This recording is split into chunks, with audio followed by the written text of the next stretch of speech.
스가랴서 5장입니다.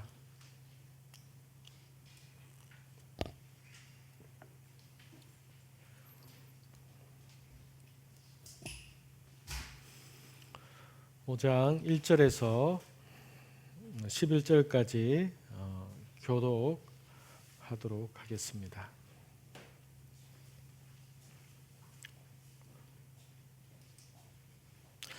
내가 다시 눈을 들어본즉 날아가는 두루마리가 있더라. 무엇을 보느냐 하기로 내가 대답하되 날아가는 두루마리를 보나이다. 그 길이가 20규빗이요 너비가 10규빗이니이다. 그가 내게 이르되 이는 온 땅 위에 내리는 저주라. 도둑질하는 자는 그 이쪽 글대로 끊어지고 맹세하는 자는 그 저쪽 글대로 끊어지리라 하니,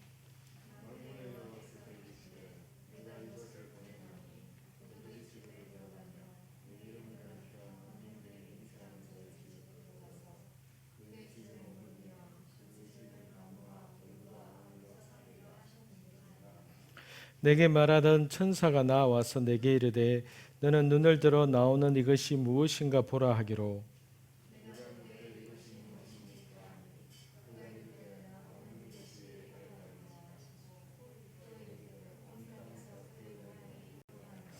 이 에바 가운데에는 한 여인이 앉았느니라 하니 그때에 둥근 납 한 조각이 들리더라.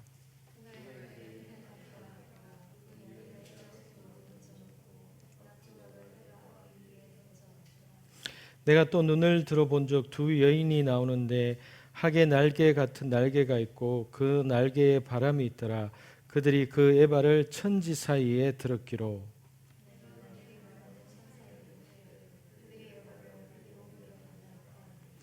그가 내게 이르되 그들이 신할 땅으로 가서 그것을 위하여 집을 지으려 함이니라. 준공되면 그것이 제 초소에 머물게 되리라 하더라. 아멘. 오늘은 스가랴서 5장입니다. 스가랴가 본 환상 6번째.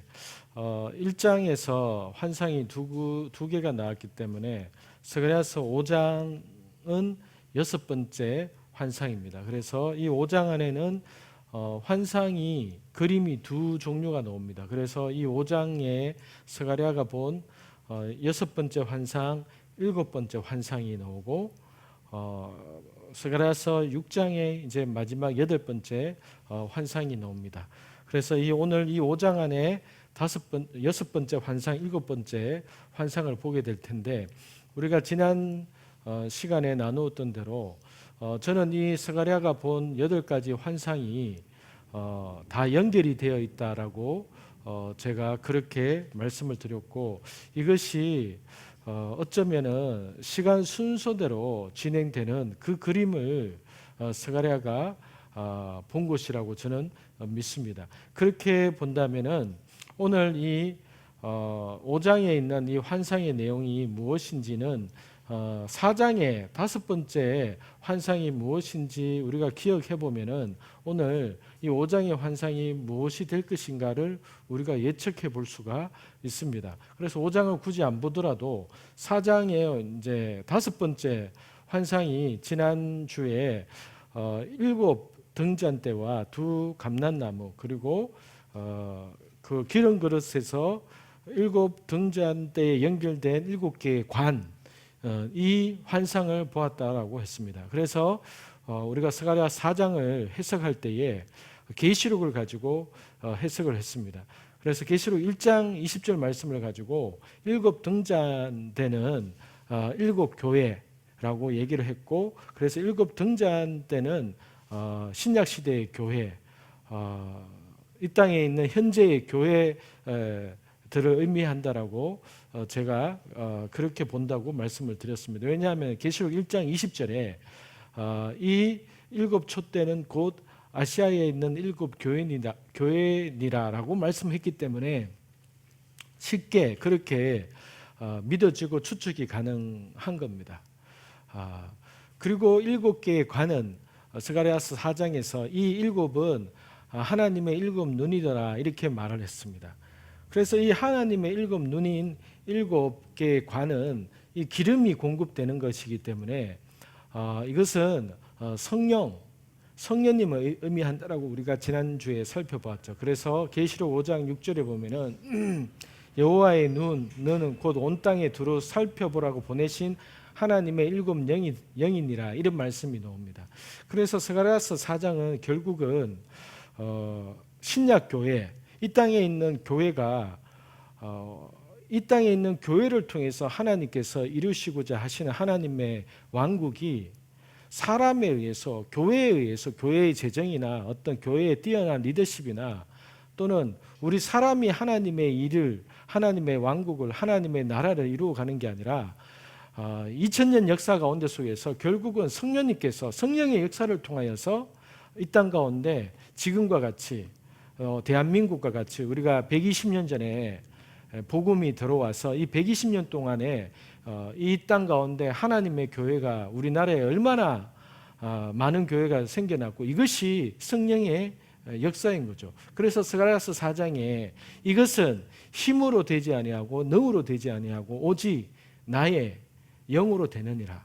그래서 그 말이 꼭 성전 건축에만 해당되는 일이 아니라 예수님께서 스가랴서 3장에 메시아가 와서 하루 만에 죄를 제거하게 될 것이다 라고 스가랴서 3장에 메시아에 대한 환상을 보여주셨잖아요. 그리고 나서 그 예수님의 그 제사함 사건 이후에 이 땅 가운데 7개의 등잔대가 되는 신약교회가 시작됨을 통해서 이 신약교회가, 이 땅에 있는 교회가 성령의 역사를 통해서 성령에 의해서 교회가 세워지고 성령에 의해서 교회를 통해서 하나님의 일을 나타내도록 하나님께서 의도하셨다, 이렇게 해석이 가능하다는 거죠. 그래서 예수님이 오실 때까지 이 땅에 있는 교회는 철저하게 그 7개의 간이 그 기름 그릇에 연결되어 있잖아요. 기름 그릇에. 그래서 촛불은 7개의 촛대는 스스로가 타지는 것이 아니라 기름이 공급되어질 때의 빛을 발하는 것처럼 철저하게 교회나 우리 개인의 삶에 있어서 우리 자신이 철저하게 성령님을 의지하고 성령님으로부터 기름 부으심이 공급되어질 때에 하나님께서 우리를 통해서, 우리 교회를 통해서 아버지께서 하실 일들을 하신다는 것이죠. 그래서 교회나 우리 개인의 삶의 관건은 성령님과 어떠한 얼마나 친밀한 관계를 누리고 가지느냐, 여기에 달려 있는 겁니다. 그래서 그런 의미에서 여러분, 저는 오순절 쪽 교회가, 순복음 쪽 교회가 지대한 영향력을 끼쳤다라고 저는 봅니다. 저는 어렸을 때에 합동 측에서 장로교 쪽에서 태어나고 유아세를 받고 입교하고 모태신앙으로 태어나서 쭉 자랄 때에, 대구에서 자랄 때에 결코 좋은 이야기를 많이 못 들었습니다. 순복음 교회에 대해서. 그런데 제가 서울에서 학교를 다니고 공부를 하고, 그때까지만 하더라도 저는 서울에서 10여 년을 살았지만은 순복음 교회를 가본 적이 없었습니다.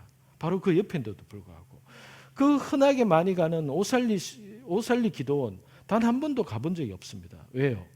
어렸을 때부터 받은 어떠한 무의식 속에 받은 그런 교육 때문에 영향인지 모르겠지만은 굳이 내가 그 순복음 기도원에 갈 필요가 있냐 하는 그런 마음으로 안 갔던 것이죠. 그런데 제가 목사가 되고 나서 사역을 하면서 순복음 신학을 접하게 되면서 제가 그때 아차, 내가 놓쳤구나, 이것을 목사가 되고 나서 나중에 뒤늦게에 내가 어쩌면 왼손잡이, 어쩌면 오른손잡이만 쓰고 있었구나. 세상에는 오른손잡이만 있는 게 아니라 왼손잡이가 있는데 우리는 늘 익숙한 손을 사용하니까 우리는 예를 들면 오른손잡이는 오른손잡이가 늘 편하니까. 그런데 세상에는 오른손잡이만 있는 게 아니잖아요.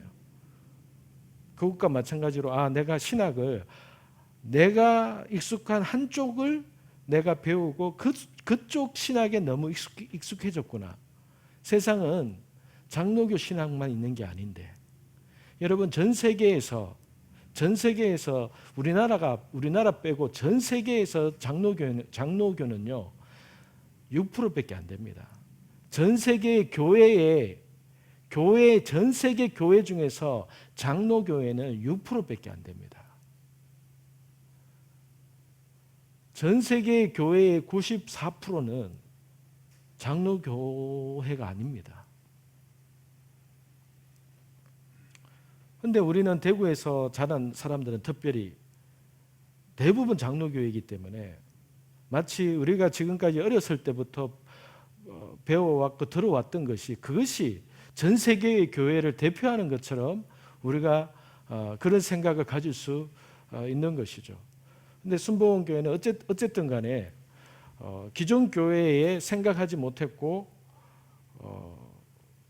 알지 못했던 것들을 보여줬는데 그게 뭔가 하면은 성령님과의 관계, 성령님이 어떤 분이신가, 성령님이 우리에게 무엇을 하기를 원하시는가, 이런 것들을 오순절적인 교회와 신학과 그러한 목회자들에 의해서 저나 많은 목회자들은 순복음 교회의 목회자나 영적 리더를 통해서 그런 것들을 뒤늦게 배워야 했던 겁니다.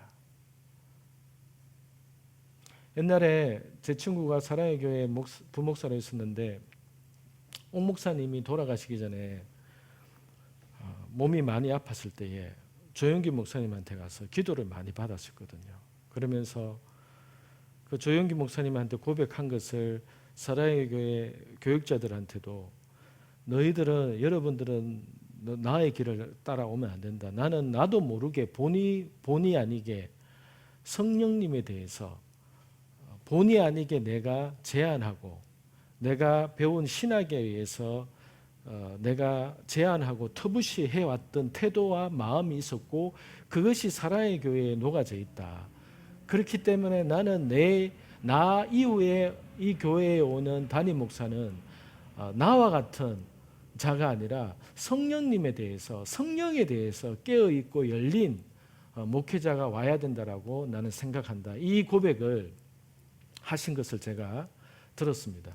되게 겸손하신 고백이죠. 자신의 한계를 고백을 하고 자신의 부족함을 솔직히 얘기할 수 있는 그런 열린 태도, 마음가짐, 그런 측면에 있어서 여러분 스가랴서 그 4장의 5번째 환상은 이 땅에 있는 교회가, 이 땅에 있는 우리 개인이 성령님과의 관계를 놓쳐버리면은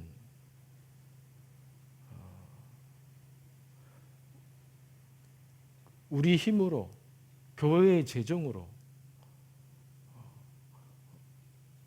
하나님 앞에서 가만히 생각해 보면은 과연 이 땅에 있는 교회나 공동체가 중에서 얼마나 많이 정말로 여러분의 눈으로 볼 때 이 땅에 있는 교회가, 내가 속한 교회가 과연 얼마나 정말로 그 성령님에 의해서 교회가 운영이 되는 것인가. 다 정치적인 논리나 다수결에 의해서나 사회에서 들어온, 세상에서 들어온 어떤 경영 원리로서 교회가 운영되는 것은 아닌 것인지, 아무것도 아닌 것 같지만은 다입니다. 그게 여러분, 이게 아무것도 아닌 문제인 것 같지만은 가장 큰 문제인 겁니다. 그래서 스가랴서 4장에서는 그렇게 말했던 겁니다. 이것은 힘으로도 되지 아니하고 능으로도 되지 아니하고 오직 나의 신으로 되는 것이다. 이 땅에 있는 교회를 통해서 하나님의 나라를 꽃피우고자 하는 하나님의 계획은 철저하게 성령님께 순복하고 성령님께 내어드림을 통해서만 그 기름 부으심이 있는 교회나 기름 부으심이 있는 사역자를 통해서만 하나님께서 영광 받기를 원하신다는 겁니다. 그러면은 스가랴서 4장의 5번째 환상이 이 땅에 있는 교회, 이 땅에 있는 하나님의 나라가 어떻게 성장해 가는가에 대한 환상이었다면은 스가랴서 5장 오늘 우리가 살펴볼 환상은 뭐가 되겠습니까? 교회를 통해서 하나님의 계획과 뜻이 이루어져 가는 그 끝에 무엇이 있습니까? 예수님이 오시기 전에 환란이 있을 겁니다. 환란. 그렇기 때문에 스가랴서 5장 여섯 번째, 일곱 번째 환상은 환란에 대한 내용일 거다라고 우리가 추측을 할 수가 있는 것이겠죠. 그러면은 아직 보지도 않았지만 스가랴서 6장 마지막 여덟 번째 환상은 뭐가 되겠습니까? 환란 후에 예수님의 재림에 대한 환상이 되겠죠. 정말 그런지 아닌지는 다음 주에 보면 알겠고. 그래 오늘 이제 이 스가랴서 5장 여섯 번째, 일곱 번째 환상이 나오는데 이 환란에 대한 심판에 대한 내용이 될 거라는 예상을 가지고 우리가 한번 보겠습니다. 5장 1절부터 3절까지 보겠습니다. 내가 다시 눈을 들어 본즉 날아가는 두루마리가 있더라. 그가 내게 묻되 네가 무엇을 보느냐 하기로 내가 대답하되 날아가는 두루마리를 보나이다. 그 길이가 20규빗이요 너비가 10규빗이니이다. 그가 내게 이르되 이는 온 땅 위에 내리는 저주라. 도둑질하는 자는 그 이쪽 글대로 끊어지고 맹세하는 자는 그 저쪽 글대로 끊어지리라 하니. 여섯 번째 환상으로 본 것이 날아가는 두루마리입니다. 두루마리. 근데 그 두루마리의 사이즈가 2절에 나오는데 길이가 20규빗, 너비가 10규빗. 1규빗이 여기서 이제 규빗이 여기 사람의 손가락에서 여기 팔꿈치까지로 보기 때문에 보통 뭐 45에서 55 이렇게 보거든요. 그러면 우리가 50으로 본다면은 10규빗이면은 50cm면 10규빗이면 5m잖아요. 맞습니까? 10규빗이면은. 그러면 20규빗이면은 10m입니다. 길이가 10m고 폭이 5m입니다. 길이가 10m고 폭이 5m가 되는 두루마리. 근데 그것도 날아가고 있는 두루마리를 환상 가운데 봤습니다. 그래서 3절에 그가 내게 이르되 이는 온 땅 위에 내리는 저주라 이렇게 말합니다. 이것은 이 그림은 온 땅 위에 내리는 저주를 의미한다. 이쪽 글대로 끊어지고 도둑질하는 자는 이쪽 글대로 끊어지고 맹세하는 자는 저쪽 글대로 끊어지리라. 이 도둑질하는 자와 맹세하는 자에 대한 구체적 조금 더 다른 표현이 4절에 나옵니다.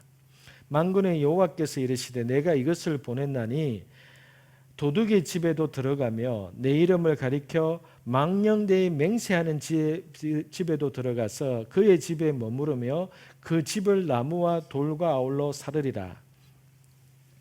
날아가는 이 두루마리는 여러분 3절에 온 땅 위에 내리는 저주라고 합니다. 이 두루마리가 보통 하나님의 말씀을 의미하는데 이 말씀이 온 땅에 내리는 저주로서 보여지고 있다는 겁니다. 그러면서 4절에 여호와께서 이르시되 내가 이것을 보냈나니 이 저주를 누가 보냈냐? 하나님이 보내셨다는 겁니다.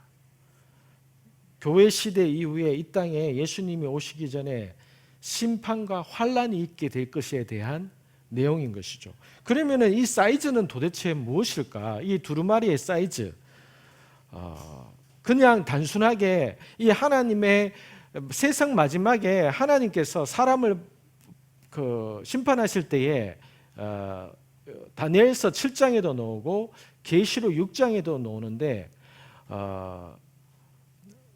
어린 양의 손에 책이 놓여 있고 심판할 때에 책을 펴고 심판하니라 이런 표현이 있거든요. 그러니까 하나님께서는 마지막 때의 모든 사람들에 대해서 우리에 대해서 심판하는 것은 우리에게는 어떤 상급을 줄 것인가에 대한 심판이지만은 어쨌든 사람에 대해서 하나님께서 심판을 내릴 때에는 그 사람이 가야 될 그 길에 대한 그 길을 제대로 갔는지 안 갔는지에 대한 그 심판과 마태복음 12장인가 14장에 보면은 모든 사람들은 하나님 앞에 섰을 때 자기가 한 말에 대해서 하나님 앞에서 설명을 해야 될 것이다. 이 구절이 있거든요. 우리가 이 땅에 있는 모든 사람들은 하나님 앞에서 심판을 받게 되는데 하나님은 하나님의 말씀에 의해서 하나님의 말씀으로서 세상을 사람을 심판하신다는 겁니다. 그래서 이 20m, 10m짜리가 되는 두루마리가 워낙 크게 보이니까 이 하나님의 말씀이 심판의 무게로서 굉장히 크게 사람을 짓누르게 된다는 그러한 의미로서도 생각해 볼 수 있는 것이고 그리고 요거는 제 얘기인 거고, 학자는 신학자들은 이 사이즈에 대해서 어떤 의견을 내는가 하면은 솔로몬 성전 안에 제사장이 그 음식을 먹는 그 공간이 있는데 그 공간이 20규빗, 10규빗이라고 합니다. 그리고 성전 뜰 앞에 현관의 사이즈가 20규빗, 10규빗이라고 합니다. 그래서 이 사이즈는 성전에 있는 그 공간의 사이즈와 똑같기 때문에 하나님의 사람에 대해서 하나님께서 심판하신다는 이런 의미이지 않을까 이렇게 해석하는 사람들도 있습니다. 그런데 뭐 그렇게 해석도 가능하겠지만은 제 마음에는 크게 와닿지는 않고, 정확하게는 이 사이즈가 어떤 의미를 말하는지 저는 정확하게 잘 모르겠지만은 어쨌든 분명한 것은 날아가는 두루마리가 온 땅에 내리는 저주인데 이것을 하나님께서 내리고 있다는 겁니다. 그러면은 이 저주의 판단이 거짓말하는 자와 거짓 맹세하는 자 이렇게 이야기를 합니다. 먼저 4절에 보면은 내 이름을 망령되이 맹세하는 자는 거짓 맹세. 여러분 십계명 1계명부터 4계명까지가 하나님의 이름을 망령되이 긁지 말라라고 얘기를 하면서 1계명부터 4계명까지가 하나님과의 관계에 대한 계명입니다. 그래서 하나님의 이름을 망령되이 긁지 말라는 그러한 거짓 맹세, 우상 숭배나 이런 것들에 대해서 거짓 맹세에 해당하는 부분이라고 할 수 있습니다. 그래서 거짓 맹세하는 자는 이라는 말은 1계명부터 4계명까지에 대한 내용을 말하는 것이라고 우리가 볼 수 있는 것이고, 도둑질하는 자는 여러분 10계명 5계명부터 10계명 열 번째 계명까지가 이웃에 대한, 부모와 이웃에 대해서 피해를 주는 그런 내용입니다. 그렇기 때문에 이것은 뭐 남의 집에 물건을 훔치거나 부모를 공경하지 않는 거나 이 모든 것들이 결국은 도둑질하는 것과 욕심에 의해서 다른 사람에게 피해를 주는 것과 연관되어 있는 겁니다. 그래서 예수님도 또는 신약 성경에 한 번씩 표현하는 게 거짓으로 맹세하는 자, 이런 표현을 이렇게 자주 표현을 하는 겁니다. 그것은 1계명부터 4계명까지를 전체를 얘기하는, 전체에 해당하는 내용으로 볼 수도 있는 겁니다. 그래서 3절 4절을 우리가 봤을 때에 왜 유독 거짓말하는 자에 대해서 이렇게 심판한다고 하시지? 라고 생각할 게 아니라, 이것은 거짓 맹세와 관련된 1계명부터 10계명의 1계명부터 4계명까지 하나님과의 연관된, 하나님과 거짓된 맹세를 한 것, 하나님을 망령되이 일컫게 만든 행동과 삶을 이야기하고, 그리고 거짓말하는 자, 도둑질하는 자는 10계명의 5계명부터 10번째 계명을 통틀어서 도둑질하는 자, 이렇게 볼 수가 있는 겁니다.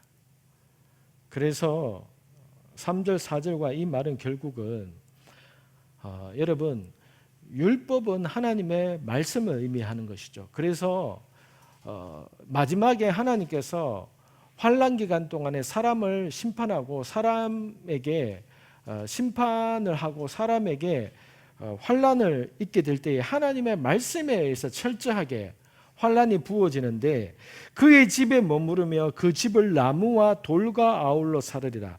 그 집을 나무와 돌, 여러분 이것은 집 재료를 의미합니다. 그러니까 이 말은 뭔가 하면은 하나님의 말씀으로 인한 환난과 심판 앞에 한 사람도 예외 없이 다 이 땅에 있는, 지구상에 있는 모든 사람들이 마지막 때에 하나님의 말씀에 의한 환난과 심판을 받게 될 것이다. 피해가는 자는 없을 것이다 라는 것을 의미를 하는 겁니다. 여기서 이제 추가적으로 제가 묵상하면서 받은 마음은 뭔가 하면요, 여러분 날아가는 두루마리가 저주라고 표현했잖아요. 근데 계시록 여러분 5장 6절을 한번 보겠습니다. 계시록 5장 6절.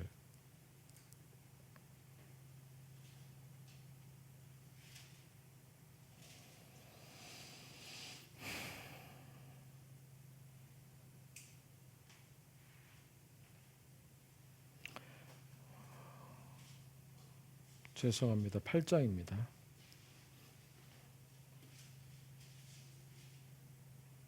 계시록 8장 13절입니다. 8장 13절 같이 한번 읽겠습니다. 시작. 내가 보고 들으니 공중에 날아가는 독수리가 큰 소리로 이르되 땅에 사는 자들에게 화가 있으리니 이는 새 천사들이 불어야 할 나팔 소리가 남아 있음이로다 하더라. 여러분, 이 계시록 8장은 전반기 7년 대환란이 시작될 때에 전반기 3년 반에 대한 환란에 대한 내용이거든요. 근데 여기에서 날아가는 독수리가 이 땅에 화가 있으리로다 하면서 이 땅에 저주가 있게 될 것이다. 이 땅에 하나님의 심판이 있게 될 것이다 라는 표현을 날아가는 독수리로 이렇게 표현을 이렇게 합니다. 그리고 저주가 있게 될 것이다. 이 땅 가운데 이렇게 표현을 하죠. 그러면 스가랴서 우리가 읽었던 말씀에도 이 하나님께서 이 땅을 말씀으로 심판을 하실 때에 이미 계시록을 통해서 이 땅을 어떻게 심판할지에 대해서 하나님은 이미 다 말씀하신 거예요. 그래서 사실은 이 땅에 있는 교회들은 계시록의 말씀을 지금 공부를 해야 될 때이고 계시록을 깨달아서 아는 만큼 계시록의 1장에 있는 말씀처럼 이 말씀을 읽는 자와 듣는 자와 지키는 자는 복이 있을 것이니라 이 말씀을 하잖아요. 그런데 그 시기가 지금의 시기거든요. 그래서 하나님은 마지막 때에 이 땅을 어떻게 심판할지에 대해서 그 계획을 계시록을 통해서 다니엘서를 통해서 스가랴를 통해서 하나님은 이미 말씀하신 겁니다. 그런데 이 말씀을 깨닫지 못하고 듣지 못하는 교회 안에 있는 사람이든 세상에 있는 사람들에게 있어서는 이것이 저주가 되는 겁니다. 이 땅에 저주가 되는 것이죠. 그런데 하나님의 심판은 철저하게 말씀하신 대로 하나님이 계시록에 7년 대환란 때는 전반기에는 어떤 환란을 주겠고 7년 대환란 후반기에는 어떤 환란을 주겠고 저희가 작년에 계시록을 말씀 기도할 때 우리가 이미 다 살펴봤죠. 계시록을 우리가 읽고 기도하면서 저도 많은 은혜를 받았고 우리도 많이 이제 깨닫게 되었습니다. 이처럼 하나님께서는 이것을 깨닫기를 원하는 자와 하나님 앞에서 준비되기를 원하는 자에게는 말씀을 통해서 하나님께서 알려주시고 깨닫게 하시기를 원하시는 것이죠. 그런데 이것을 깨닫지 못하고 준비되지 않은 자에게는 이것이 하나님이 마지막 때의 말씀을 통해서 이 땅 가운데 행하시는 그 일들이 준비된 자에게는 그것이 은혜로 여겨질 수도 있겠지만 준비되지 못한 자에게는 그것이 저주와 같은 느낌을 받게 될 겁니다. 이 땅에 있는 사람들은. 그래서 이 스가랴서 3절과 4절에 있는 말씀은 하나님께서 말씀으로 마지막 때 이 땅에 심판을 내리게 될 것이다 하는 내용을 환상으로 보여 주신 겁니다. 저는 그렇게 보고 있습니다. 이것이 6번째 환상인 겁니다. 6번째. 5번째 환상이 아까 얘기했다시피 신약 교회에 대한 이 땅에 있는 교회에 대한 환상이었기 때문에 이 땅에 있는 교회 끝에는 하나님께서 말씀으로 이 땅을 철저하게 말씀에 의해서 하나님께서 판단하시고 심판하시고 그러한 일들을 하실 거다라는 내용을 스가랴 선지자에게 이러한 모양으로 환상으로 이렇게 보여주신 겁니다. 그러면 5절부터는 이제 7번째 스가랴 선지자가 본 환상의 내용인 겁니다. 5절 보겠습니다. 내게 말하던 천사가 나와서 내게 이르되 너는 눈을 들어 나오는 이것이 무엇인가 보라 하기로 6절 내가 묻되 이것이 무엇이니까 하니 그가 이르되 나오는 이것이 에바이니라 하시고 또 이르되 온 땅에서 그들의 모양이 이러하니라. 에바가 나오는 것을 보았습니다. 환상 가운데. 여러분 이 7번째 환상에 대한 해석이 진짜 이게 쉽지가 않습니다. 이 7번째 환상도 근데 제 눈에는 묵상하면서 이게 보여진 것이 있는데 그냥 제가 받은 은혜를 가지고 이렇게 나누도록 하겠습니다. 여러분 에바는요 오늘날의 말로 하면은 한 대, 두 대 할 때 그 대박입니다. 대박. 그래서 이스라엘에게 있어서 곡물이나 이러한 것들을 계산하는 데 쓰이는 경제 도량형 기구인 겁니다. 우리나라로 말하면 쉽게 말하면은 되입니다. 돼. 근데 이 에바는 34.44리터라고 합니다. 대충 35리터. 35리터 되는 그 용기입니다. 곡식이나 뭐 이런 것들을 계량을 해서 팔고 이게 양이 얼마 정도 되는지 잴 때 쓰는 이 기구인 겁니다. 그냥 쉽게 말하면 뭐 저울 같은 거. 이 저울을 대박을 경제 단위를 시장에서 쓰는 이 저울 용량 재는 것을 환상 가운데 보여주시면서 온 땅에서 그들의 모양이 이러하니라. 온 땅에서 그의 모양이 이러하니라. 이렇게 말합니다. 7절 이 에바 가운데는 한 여인이 앉았느니라 하니 그때에 둥근 납 한 조각이 들리더라. 그가 이르되 이는 악이라. 이 여인은 악이다. 그 여인을 에바 속에 던져놓고 납조각을 에바 아기 위에 던져 덮더라. 여러분 35리터면은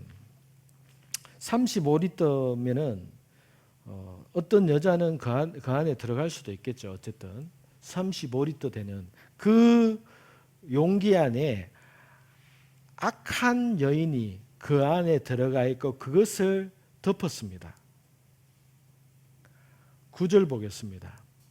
내가 또 눈을 들어본 적 두 여인이 나오는데 학의 날개 같은 날개가 있고 그 날개에 바람이 있더라. 그들이 그 에바를 천지 사이에 들었기로. 10절 내가 내게 말하는 천사에게 묻되 그들이 에바를 어디로 옮겨가나이까 하니 그가 내게 이르되 그들이 시날 땅으로 가서 그것을 위하여 집을 지으려 함이니라.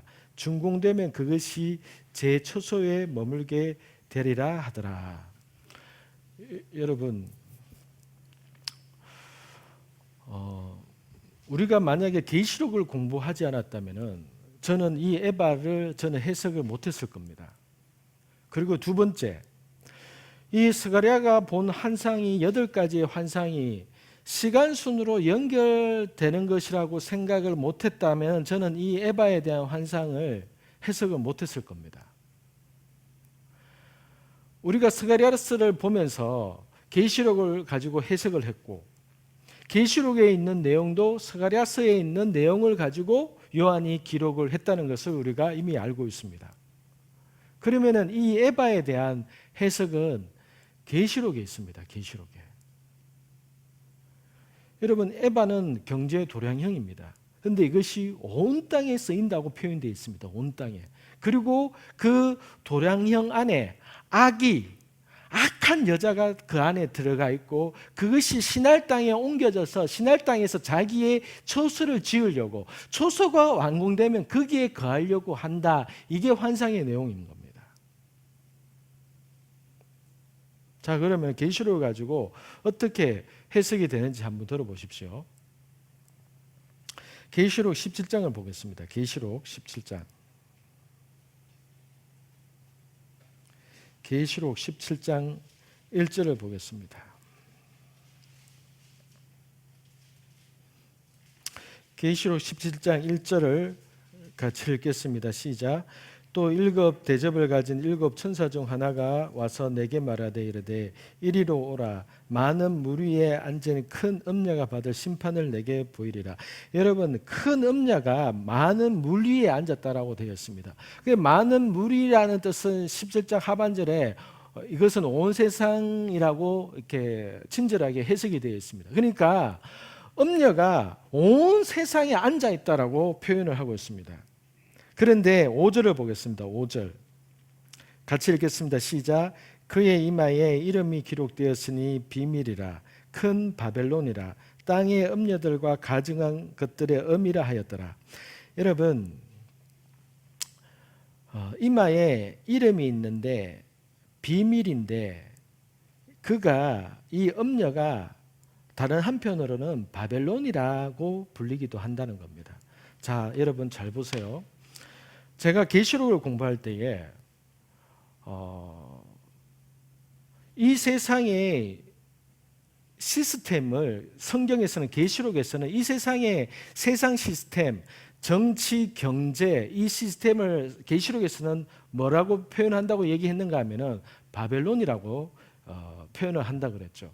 근데 거기에 대한 해석을 제가 왜 그렇게 해석을 하냐라고 했을 때에 다니엘서를 가지고 얘기를 했죠. 다니엘이 환상을 봤는데, 큰 신상을 봤는데 머리가 바벨론부터 시작을 해서 밑에 온 세상이 흩어지는 것까지 본 겁니다. 그러니까 바벨론이 본 환상의 머리는 바벨론이었습니다. 그리고 계시록의 18장에 보면은 바벨론 성이 무너졌더라 이렇게 얘기를 하죠. 그러니까 세상 끝에 세상이 무너지는 표현을 예수님은 요한을 통해서 어떻게 표현하게 했는가 하면은 바벨론이 무너졌다. 바벨론이. 왜? 신상의 머리가, 이 세상을 뜻하는 신상의 머리가 바벨론이었기 때문에, 머리가 바벨론이기 때문에 이 세상은 하나님께서 우리에게 가르쳐 주신 표현은, 지금 하나님은 이 세상을 어떻게 표현하는가 하면 우리는 지금 바벨론 체계에서 사는 겁니다. 바벨론 체계에서. 그래서 계시록 18장에서 이렇게 말하죠. 너희는 바벨론 성에서 빨리 나오너라. 하나님의 자녀들에게 계시록 18장에 보면 어떻게 표현하는가 하면은 바벨론 성이 무너질 거니까 빨리 그 속에서 빨리 빠져나오라 이렇게 얘기하는 거죠. 그게 뭔가 하면은 세상 시스템에 얽매 있지 말고 그 시스템 안에서 빨리 빠져나오라, 이 말씀이었다라고 우리가 나눴죠. 자, 그러면 여러분, 이 세상 시스템의 바벨론 안에서 이 경제 시스템을 돌리는 음녀가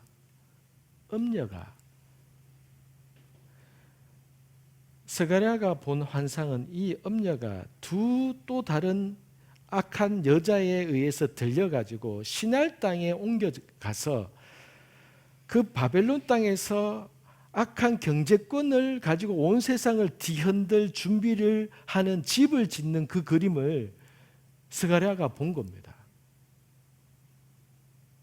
그래서 그 집이 짓고 나서 이 세상의 정치와 경제를 돌리는 것은 각 국가의 정상이나 대통령인 것 같지만은 하나님의 눈에 볼 때는 영이 이 세상을 움직인다는 거예요. 이 영이. 그러니까 우리가 계시록과 스가랴를 공부한 우리는, 다니엘서를 공부한 우리는 에베소서에서 얘기하는 대로 우리가 이 땅에서 사는 것 같지만은, 사람과의 싸움인 것 같지만 우리의 싸움은 결코 육에 대한 싸움이 아니다. 하늘에 있는 악한 영들과의 싸움이다. 이렇게 표현을 했죠. 그러니까 하늘에 있는 악한 영들은 어떻게 일을 할까요? 이 땅의 정치와 경제를 뒤에서 쥐어잡고 그 사람 위에 올라타서 움직여가는 것이죠. 그래서 이 세상의 체계를 하나님은 계시록에서 바벨론 체계다, 그 안에서 경제와 종교를 잡고 있는 것을 다른 표현으로 음녀다 이렇게 표현을 했던 것이죠. 그래서 스가랴가 본 이 환상은 에바라는 경제단이, 경제를 쥐고 흔드는 이 음녀가 바벨론 땅에서 자기의 거할 거처를 짓기 시작했다는 거예요. 그래서 그때부터 본격적으로 이 세상을 돈으로 사람들이 어떻게 했을 때 빚지게 만들고, 사람들이 어떻게 했을 때는 돈에 매여 있게 만들면은 결국은 하나님은 믿는 자를 통해서, 하나님의 자녀를 통해서 이 땅 가운데 하나님의 일을 이루기를 원하시는데, 하나님의 자녀들이 예를 들어서 카드 빚이나 빚 때문에 다 돈 문제에 묶여 있으면은 우리는 늘 기도를 해도 하나님의 나라를 위해서 기도하는 게 아니라 내 경제적인 문제를 가지고 기도를 하는 것이죠. 그렇기 때문에 하나님이 원하시는 그 그림이 이 땅에서 온전히 이루어지지 않는다는 것을 악은, 사단은 아는 거예요. 그래서 이 땅에서 마지막 때까지 하나님의 나라가 세워지지 못하도록 어두움은, 사탄은 어떻게 전쟁을 벌이느냐? 음녀를 통해서. 모두가 돈에 매이든지 돈 하게 만들어서 사람들로 하여금 거기에 속박되게 해서 눈을 가려서 하나님의 나라와 그런 것은 생각조차 못하도록 해놓고서 바벨론과 함께 무너질 때 그 바벨론 안에서 다 무너지도록 심판받도록 그렇게 하려고 악이 음녀가 에바 안에 숨어 들어간 거예요. 에바 안에. 여러분 도량형 이 대가 있는데 그 대 안에 음녀가 숨어 있는 거예요. 음녀가. 여러분 이 경제 체계 안에 음녀가 숨어 있는 거예요. 이 경제 체계 안에. 그런데 이 바벨론 체계는 무너지게 되어 있다는 거예요. 계시록에 의하면. 계시록에 의하면 바벨론 체계는 언젠가 무너지게 되어 있다는 겁니다. 그래서 우리가 바벨론 체계에 의해서 살아갈 것이냐, 하나님의 나라의 체계에서 살아갈 것이냐, 이것이 저와 여러분이 선택하는 겁니다. 예수 믿는다고 해서 자동적으로 되는 것이 아닙니다. 이것은 선택인 겁니다. 이 땅에 있는 교회를 통해서, 믿는 자를 통해서 그들이 하나님 앞에서 깨닫는 만큼 그들 스스로가 자원하는 마음으로 내가 선택하는 겁니다. 내가. 에바 속에 숨어있는 그 음녀에 속을 것인지, 하나님의 나라를 위해서 보이지 않는 세계지만은 그 영의 세계 가운데 하나님께서 말씀을 통해서 우리에게 이것을 알려주기를 원하시고, 기도하고 끊임없이 하나님의 나라의 비밀을 알려달라고, 하나님의 계획을 알려달라고 하는 그 자에게 하나님께서 풀어놓으신 지혜와 계시의 영을 가지고 믿음으로 살아갈 것인지, 이것이 우리에게 끊임없는 마지막 때에 우리가 치러야 될 영적인 전쟁이고, 삶에 있어서 우리가 현실 세계 가운데 속에서 끊임없이 치러야 될 그러한 선택의 문제인 겁니다. 그래서 여러분, 스가랴는 이 7째 환상을 통해서 마지막 때에 여러분 환란이 있고, 그리고 이 환란 가운데 원수마귀가 어떻게 믿는 자들로 하여금 뭐에 묶여 있게끔 만들게 해놓은 것인가를 스가랴 선지자는 환상으로 이것을 본 거예요. 하나님이 환상으로 보여주신 거예요. 그런데 여러분, 제가 믿기로는 스가랴 선지자는 이 해석은 몰랐을 것 같아요. 자기가 이 환상을 보긴 봤지만은 이 환상이 무엇을 의미하는지는 스가랴 선지자는 몰랐을 것 같아요.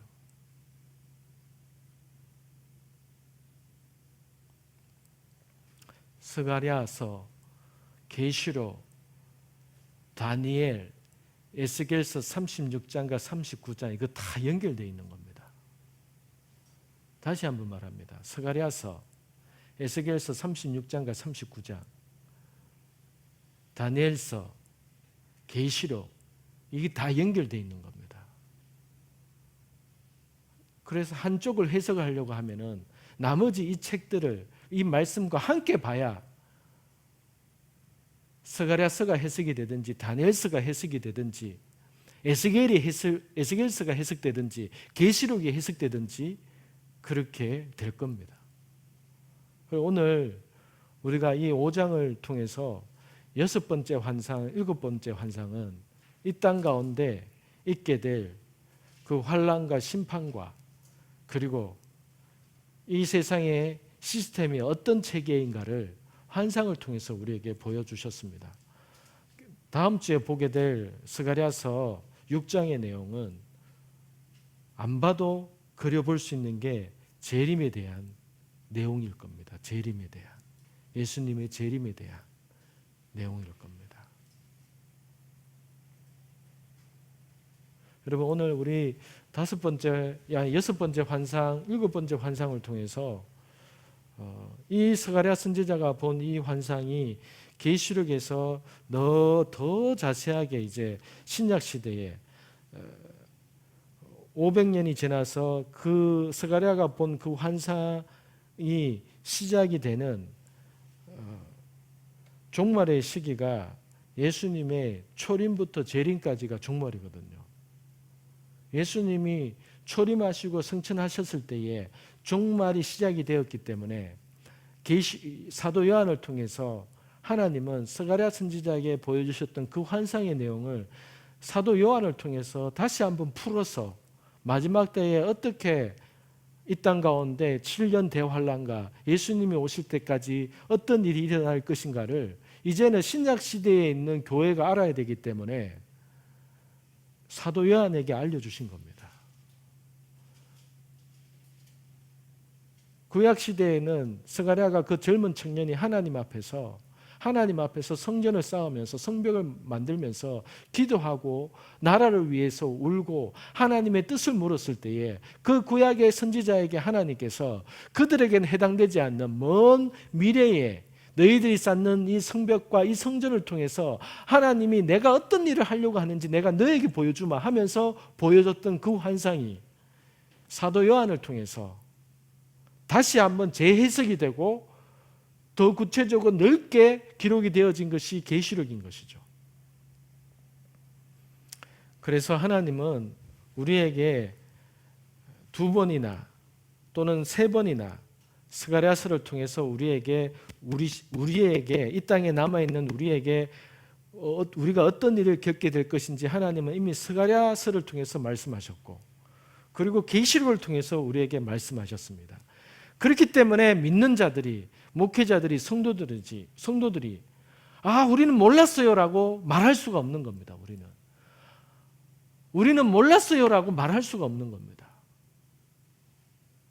하나님은 나를 간절히 찾고 나를 발견하기를 간절히 구하는 자에게 하나님은 그것을 알려주신다고 하셨기 때문에 우리가 이 땅 가운데 속에서 얼마나 지금 유튜브를 통해서 수많은 미혹과 많은 정보들이 홍수같이 쏟아집니까? 그 속에서 우리가 하나님 앞에서 정신을 차리고 하나님 앞에서 지금 이때를 어떻게 살아가야 되는지는 스가랴 선지자처럼 에스겔처럼 하나님 앞에서 그것을 묻고 기도하고 스가랴서 4장의 말씀과 같이 이는 오직 나의 신으로 되느니라. 성령님이 우리에게 모든 것을 요한복음 14장 16장 24절인가요? 성령이 우리에게 모든 것을 알려주신다고 하셨습니다.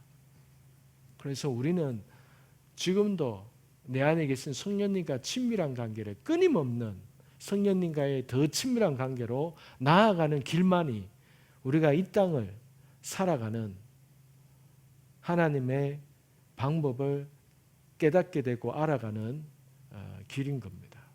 이 시간에 같이 기도하겠습니다. 오늘 스가랴서 5장을 통해서 6번째 환상과 7번째 환상에 대한 내용을 살펴보았습니다. 이 시간에 저와 여러분 가운데 우리가 기도할 때에 주변에서 백신을 맞아야 됩니까? 이런 질문도 참 많이 있는 것 같고, 근데 저는 잘 모르겠습니다. 그런데 그런 앞으로 그런 위험성은 얼마든지 물론 있는 것 같아요. 백신을 통해서 여러 가지 그런 가능성은 있는 것 같아요. 그런데 잘 모르겠습니다. 근데 어쨌든 우리가 하나님 앞에서 그냥 뭔가에 두려워서 뭘 묻고 기도하기보다는 우리가 하나님 앞에서 하나님 아버지를 더 알기를 원합니다. 내 안에 계신 성령님과 더 친밀하게 지내기를 원합니다. 그러면은 여러분 하나님이 인격적이시고 성령님이 인격적이라는 것은 우리의 인간관계의 생활과 똑같습니다. 여러분 내가 어떤 사람과 정말로 친하면은요 그 사람한테는 속에 있는 얘기를 다 하고 싶어집니다. 굳이 안 물어도 맞아야 되는지 안 맞아야 되는지 굳이 안 물어도 성령님과 친밀하면은 저는 그것을 자연스럽게 알게 된다라고 믿습니다. 아브라함의 천사가 지나가려고 하다가 소돔과 고모라를 심판하러 가려고 하다가 우리가 아브라함에게 이 일을 숨기겠느냐 하면서 아브라함에게 막 소돔과 고모라를 심판할 내용을 막 말씀해 주잖아요. 아브라함이 묻지도 않았는데. 성령님과의 관계가 그렇습니다. 우리가 하나님과 우리의 신앙이라는 게 여러분 어떤 기도해서 뭔가 응답을 받아내고 이것이 신앙이 아니라 정말로 우리가 스가랴서 4장의 말씀과 같이 끊임없이 우리가 이 땅 위에서 성령님과의 교제를 어떻게 내가 회복하고 살려내느냐가 우리의 신앙생활의 전부가 결국은 내 안에 계신 성령님과 내가 실제적으로 교제를 하고 내가 그분의 음성을 듣고 그분의 음성 가운데 속에서 내가 기쁨으로 살아가는 것이 그것이 하나님께서 우리에게 원하신 것이었습니다. 여러분 이 말을 오해하지 말고 잘 들어보십시오. 오해하지 말고.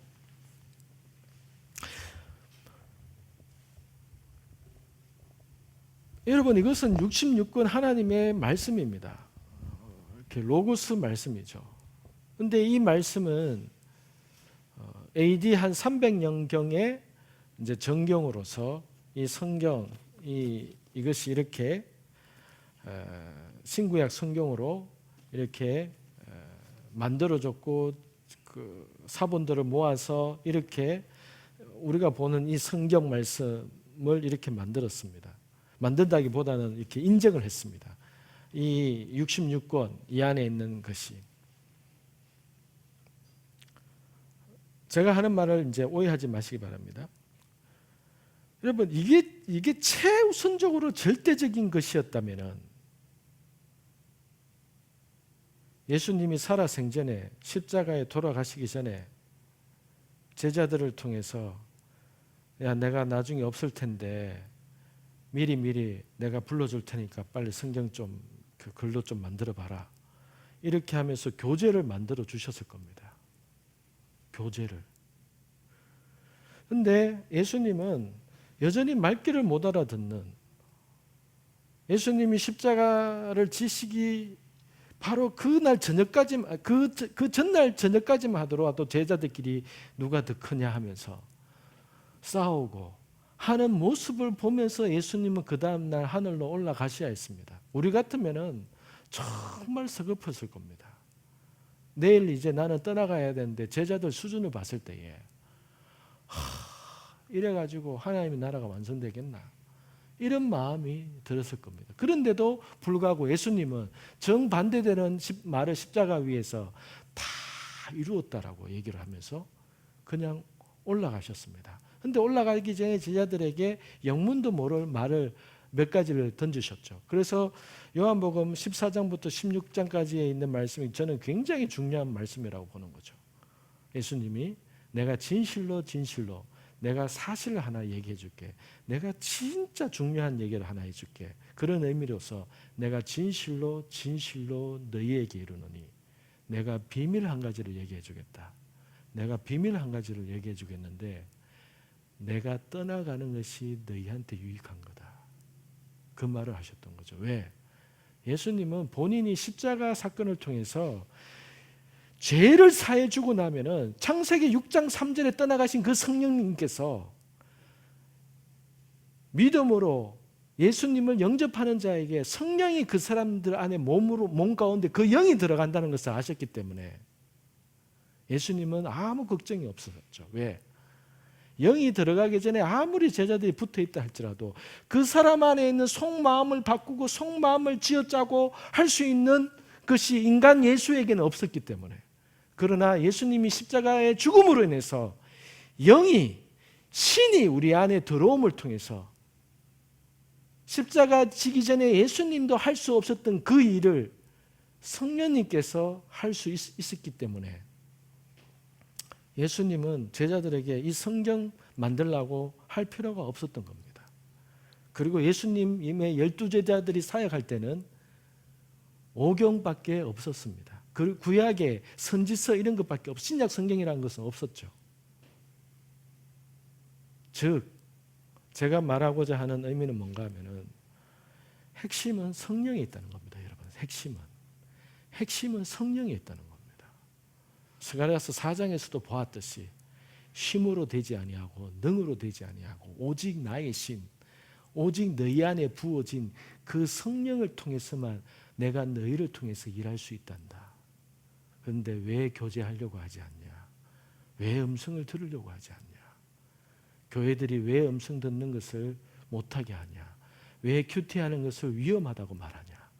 저는 목회자들 가운데 큐티하는 거, 음성 듣는 거 위험해요 라고 말하는 목회자가 저는 너무 무서워요. 그들이 하나님 앞에 섰을 때 뭐라고 변명할까 싶어서.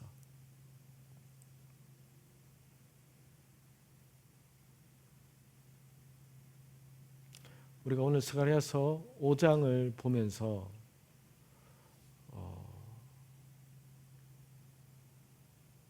결국은 마지막 때에 이 환란이 있게 될 뿐만 아니라 이 바벨론 체계 안에서 우리가 속지 않고 지금 우리가 당면하는 이 현실 가운데 속에서 살아남을 수 있는 것은 목사님한테 쫓아가서 물어봐야 목사님도 여러분 모릅니다.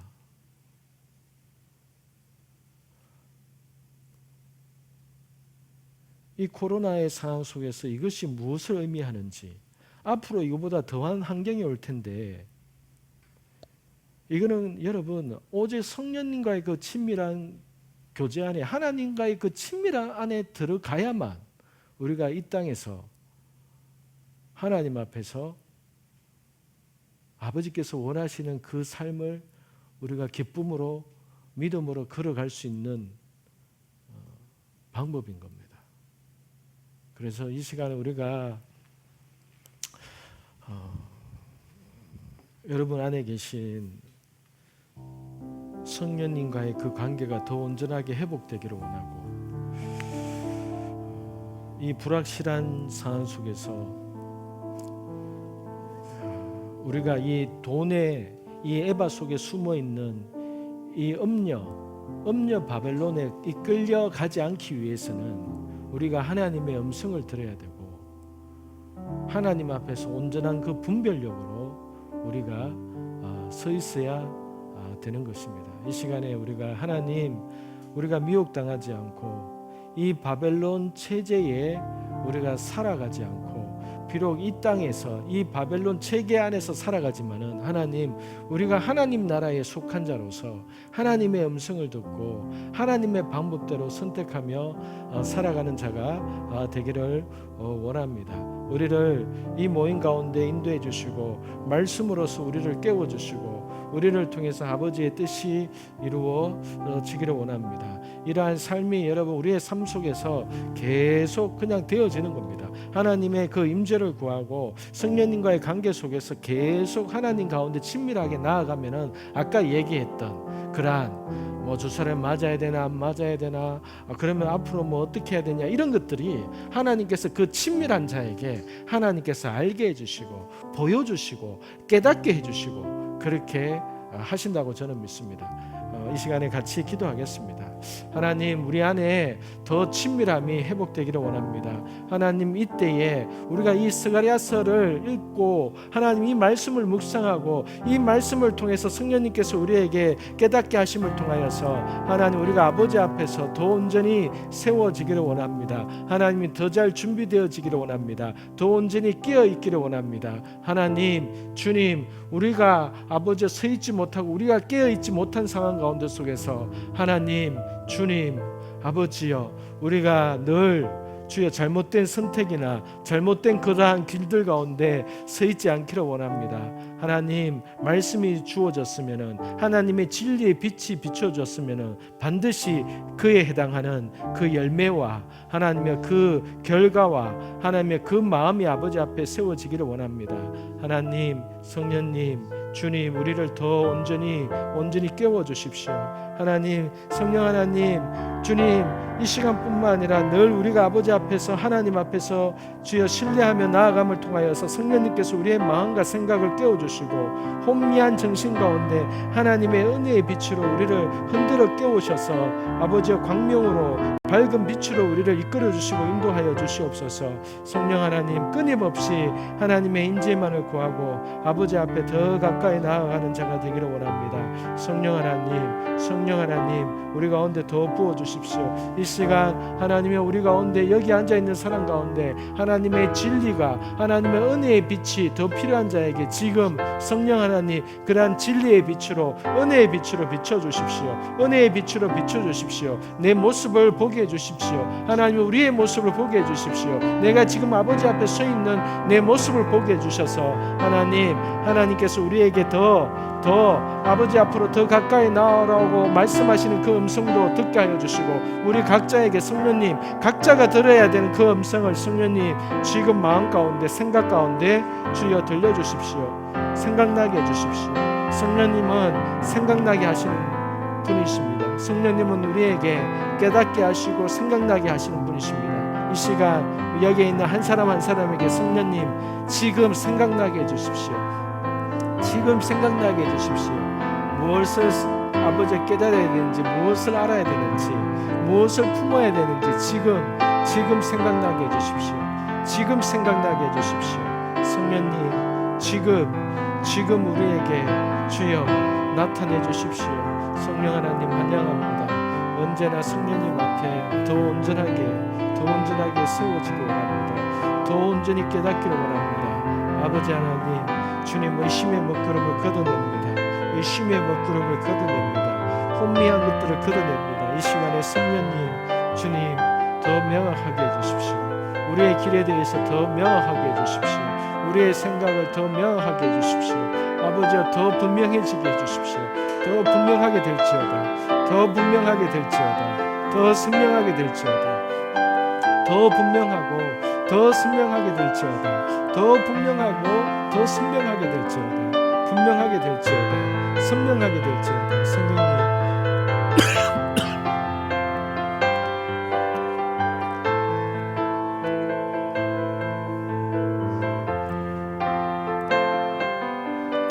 하나님 아버지, 우리가 더 온전히 준비되어지기 원합니다. 하나님, 스가랴서를 통해서 성령님께서 우리 각자에게 같은 말씀이지만은 우리 각자에게 말씀하시는 그 음성이 다를 것이고, 각자의 생각과 마음 가운데 떠오르는 생각과 마음들이 다를 것입니다. 성령님, 우리의 모든 상황과 형편을 아시는 주님, 우리가 더 이상 주여 머물기를 원치 아니하는 어떤 자리에 있다면 하나님, 이제는 그 자리를 박차고 일어서서 성령님께서 새롭게 인도하시는 그곳으로 나아가기 원합니다. 믿는다는 것이 생각이 아니라 우리의 결단과 우리의 행동과 우리의 순종이 따르게 되는 것을 알게 해주십시오. 하나님, 믿는다는 것은 내 안에 무엇이든지 미리 100% 보여졌기 때문에 그것을 알아서 걷는 것이 아니라, 알지는 못하지만 그러나 하나님이 나에게 나의 마음 가운데, 생각 가운데 말씀으로 내게 부어주셨기 때문에, 아버지 안에 어떤 확신과 생각이 들었기 때문에 믿음으로 내가 걸어야 될 것 같은 그 확신이 들었기 때문에 보이지 않지만은, 내일의 일이 그려지지는 않지만은 오늘의 말씀에 의해서 내일을 걸어가는 그러한 자가 되겠습니다. 성령 하나님, 이러한 것들을 통해서도 우리에게 믿음의 길을 가르쳐 주십시오. 우리가 진정으로 하나님 앞에서 믿는다는 것이 무엇인지 아버지, 실제적으로 우리의 삶을 통해서 주님 가르쳐 주십시오. 한 번도 지금까지 믿음의 걸음을 내딛지 못한 자가 있다면 하나님, 믿음의 걸음을, 믿음의 결단을 두려움을 박차고 일어나서 내 안에 이미 계신 성령님께서 내게 끊임없이 말씀하시고 생각나게 하시고 내 마음 가운데 잔잔히 들려주셨던 그 마음들, 그 생각들, 그것이 나의 생각이 아니라 성령님의 음성이라는 것을 믿고 주여 따라갈 수 있도록 아버지 이것도 도와주십시오. 아버지 도와주십시오. 그 한 번의 경험을 통하여서 어떻게 믿음으로 걸어가는지를 알게 될 것이고 배우게 될 것입니다. 하나님, 그 한 걸음을 통해서 다음에는 두 걸음을 갈 것입니다. 그런데 그 한 걸음을 걷는 데 있어서 하나님 너무나도 큰 용기가 필요하고 결단이 필요함을 주님 앞에 고백합니다. 성령 하나님, 우리 안에 계신 성령님, 우리의 생각과 우리의 마음을 더 어루만져 주시고 일깨워 주셔서, 그러나 그 결단과 그 고백과 그 행동은 우리 각자가 해야 되는 것임을 압니다. 내 팔이 저절로 움직여지거나 내 걸음이 저절로 어떤 방향으로 가지는 것이 아니라 하나님, 그러한 행동과 걸음은 우리 스스로가 해야 된다는 것임을 주여 알고 있습니다. 아버지, 주님, 더 온전한 믿음을 가르쳐 주십시오. 믿음으로 반응하고 순종한다는 것이 무엇인지 주님 배우기를 원합니다. 더 배우겠습니다. 성령님 감사합니다. 성령님 환영합니다. 우리 안에 계신 성령님, 우리를 통해서 더 깊은 교제 가운데 우리를 이끌어 가시려고 할 때에 더 민감하게 반응하고 아버지 따라가는 자가 되기를 원합니다. 성령님 더 온전히 이끌어 주십시오. 성령님을 더 갈망합니다. 더 기대합니다. 더 갈망합니다.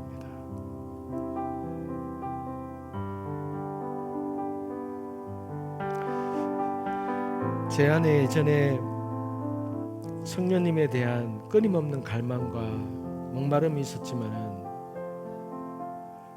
그 성령님과 교제한다는 것, 그 음성을 듣는다는 것을 알게 된 것은 하나님이 내게 직접 말씀하셨기 때문이 아니라 내 주변에 나 책을 통해서, 간증을 통해서 저 역시도 그렇게 되게 되었습니다.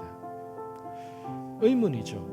아니, 하나님이 내게 말씀하시고 내게 가르쳐 주시면 내가 금방 할 텐데 그 기도를 아무리 해도 하나님이 안 가르쳐 주신 게 아니라 하나님은 이미 우리 주변에, 내 주변에 그러한 사람을 세우셨고 그러한 수많은 경험자들의 간증과 그들의 삶이 있는 것이죠. 그래서 우리가 그러한 얘기를 들으므로 하나님은 이미 알게 하셨고 듣게 하셨기 때문에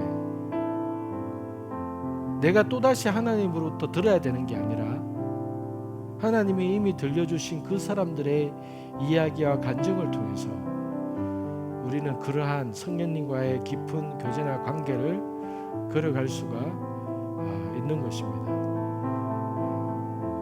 그래서 제가 생각할 때는 하나님은 그 첫 걸음에 있어서 저나 여러분이 생각하는 것보다도 훨씬 큰 용기가 필요한 겁니다. 용기가 필요한 겁니다. 결단이 필요한 겁니다. 걸어봐야 되는 겁니다. 자꾸 보고 걸으려고 하는 게 아니라 에베 고린도 후서 5장 7절 말씀, 우리는 보여서 걷는 게 아니라 보이지 않는 길을 믿음으로 걷는 자라고. 끊임없이 하나님께서 우리에게 그것을 가르치기를 원하시는 것이죠. 하나님 아버지, 스가랴서 4장과 5장을 통하여서 이 땅에서의 삶과 앞으로 우리가 이기고 견디고 해야 될 그 모든 과정에 있어서 성령님과의 나와의 관계와 교제가 키이고 관건이고 핵심임을 주여 다시 한번 생각하게 됩니다. 하나님, 성령님과 더 친밀해지기를 원합니다. 더 친밀해지기를 원합니다. 더 친밀해지기를 원합니다. 성령님 가르쳐 주십시오. 각 사람에게 이 시간 이후부터 각 사람에게 더 목마름을 주십시오. 더 목마름을 주십시오. 더 목마름을 주십시오. 그래서 목마르기 때문에 자기 스스로가 그 목마름을 채우기 위해서 무슨 짓이든지 할 것입니다. 하나님, 너무나도 목말라서 대구 땅을 떠나서 그 목마름을 채우려고 어떤 곳으로 갔던 수많은 자들이 있지 않습니까? 하나님, 그 목마름을 채우기 위해서 어디에든지 가려고 하나님 노력했던 자들이 있지 않습니까? 그들에게 그 목마름이 있었지 않습니까? 하나님, 우리에게 그 목마름을 주십시오. 그 목마름을 주십시오. 하나님, 목마름을 주십시오. 목마름을 주십시오. 하나님을 향한 갈증, 성령님을 향한 갈증. 하나님, 더 목마르기를 원합니다. 성령님에 대해서 더 목마르기를 원합니다. 끊임없이 목마르기를 원합니다. 아버지, 목마름이 은혜임을 고백합니다. 목마름이 은혜임을 고백합니다. 하나님, 주님, 더 아버지를 향해서 더 목마르기를 원합니다. 성령님을 향해서 더 목마르기를 원합니다. 더 채워주십시오.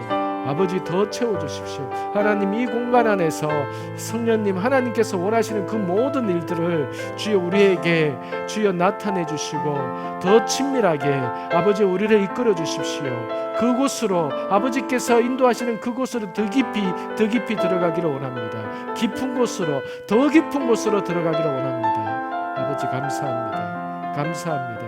성령님, 사모합니다. 아버지, 더 부어주세요. 예수님의 이름으로 기도합니다.